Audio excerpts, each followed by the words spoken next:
कभी कभी एक छोटी सी चीज, एक मामूली सा अमल इंसान के किरदार की ऐसी झलक दिखा देता है जो तारीख में रहती दुनिया तक नक्श हो जाता है। आज मैं आपको बताने जा रहा हूँ एक हार की कहानी। लेकिन ये कोई आम हार नहीं, ये हार था हजरत फातिमा ज़हरा सलाम अल्लाह अलैहा का।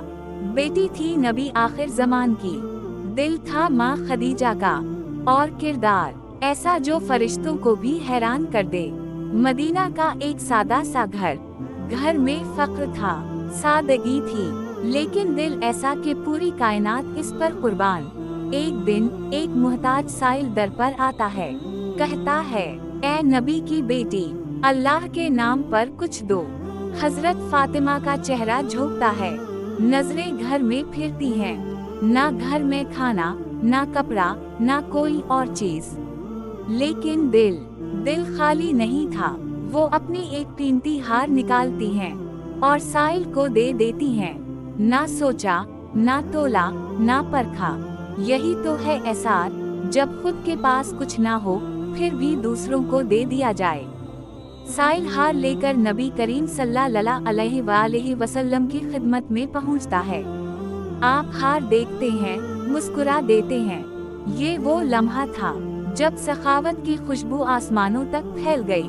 आपने फरमाया, कौन है जो ये हार खरीद कर जन्नत कमा ले। हजरत अम्मार यासिर ने फौरन वो हार खरीदा, गुलाम आजाद किया और उसे कहा, ये हार लेकर हजरत फातिमा के पास जा और मेरा सलाम भी कहना।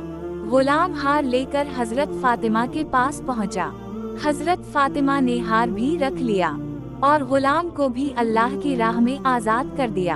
एक हार जिसने एक साइल का दिल खुश किया, नबी के लबों पर मुस्कुराहट लाई, एक गुलाम को आजादी दी और फिर वापस लौट आया।